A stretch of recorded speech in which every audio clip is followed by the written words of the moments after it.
Hello everyone, welcome to my channel revise. आज का हमारा टॉपिक है ड्रामेटिक परफॉर्मेंस एक्ट ऑफ 1876।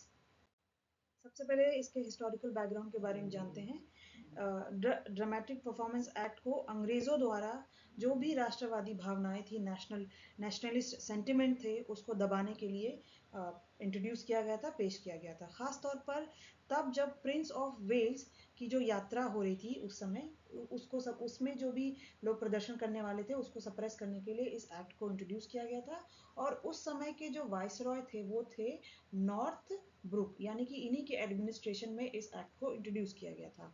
और ऐसे दो दो कानून और थे जिनका मकसद ही यही था कि जो भी लोगों के मन में भावनाएं हैं, जो विचार है, उसको सप्रेस किया जाए।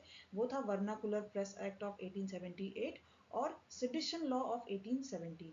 खास तौर से इस सेडिशन लॉ का जो सेक्शन 124A था, वो खास तौर से उस समय काफी प्रचलित था, काफी सुर्खियों में था।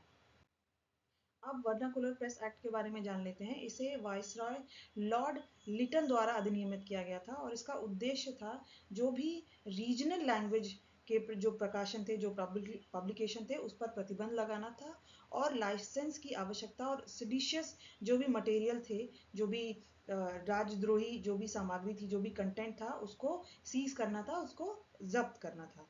उसी तरीके से ये जो सेडिशन लॉ था ऑफ 1870, इसको भी इसीलिए ही इंट्रोड्यूस किया गया था कि जो ब्रिटिश सरकार के प्रति जो भी घृणा की भावना थी लोगों के मन में, जो कंटेम्प्ट की भावना थी, घृणा और अवमानना या असंतोष की जो भावना थी, उसको भड़काने वाले जो कृत्य थे, उसको पिनलाइज करना था, उसको दंडित करना था।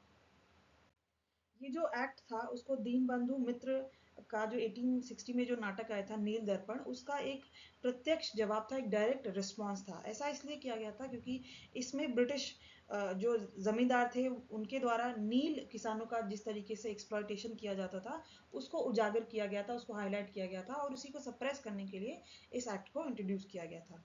अब इस एक्ट को थोड़ा सा और जान लेते हैं, इसका पर्पस क्या था। इसका पर्पस ऐसे सार्वजनिक जो प्रदर्शन थे, जो भी पब्लिक परफॉर्मेंस थे, उसको नियंत्रित करना था जो स्कैंडलस हो, निंदनीय हो, अपमानजनक हो या सिडिशियस हो या अश्लील हो। राइट। और इसका उद्देश्य था कि जो भी पॉलिटिकली चार्ज प्ले थे, राइट, और जो थिएटर थे उनको दबाकर, उनको सप्रेस करके, जो भी राष्ट्रवादी अभिव्यक्ति थी, जो भावनाएं थी, उन पर अंकुश लगाना था, उनको कर्व करना था और कॉलोनियल ऑर्डर को, औपनिवेशिक जो कानून था, उसको बनाए रखना था। अब करंट स्टेटस जान लेते हैं इस ड्रामेटिक परफॉर्मेंस एक्ट का। इस अधिनियम को औपचारिक रूप से ऑफिशियली 2018 में निरस्त कर दिया गया था, रिपील कर दिया गया था। और किसके तहत? By the repealing and amending second act of 2017। ये जो अप्रचलित कानून को हटाने और ईज ऑफ डूइंग बिजनेस को इम्प्रूव करने की जो सरकार की एक मुहिम है, जो इनका अभियान है, उसी का एक हिस्सा था। और 2014 से अब तक करीबन 2000 से ज़्यादा पुराने कानून को हटा दिया गया है। राइट। अब सवाल ये उठता है कि ये जो कॉलोनियल लॉ है, ये जो उस समय के जो कानून है अंग्रेज़ों के समय के, वो अभी भी हमारे देश में क्यों मौजूद है? ये अभी भी इनका क्रियान्वयन, इसका इनका इम्प्लीमेंटेशन जो है वो क्यों जारी है? आइए देखते हैं। इसका सबसे पहला कारण है कॉन्स्टिट्यूशनल बेसिस। हमारा संविधान ही इसकी इसकी इजाज़त देता है। आर्टिकल 372 कहता है कि ब्रिटिश काल के जो भी कानून थे वो तब तक जारी रहेंगे जब तक उन्हें निरस्त नहीं कर दिया जाता या उन्हें अमेंड नहीं कर दिया जाता। और लीगल प्रिजम्पशन भी यही कहता है, कॉलोनियल लॉ जो है, they are not presumed constitutional. Right. लेकिन जो अगर अदालत में इसको चुनौती दी जाती है तो सरकार इन्हें उचित ठहरा सकती है। और इसके विपरीत क्या है कि स्वतंत्रता के बाद के जो कानून है उन्हें तब तक वैलिड माना जाता है, वैध माना जाता है, जब तक कि वे असंवैधानिक ना घोषित हो जाएं। राइट।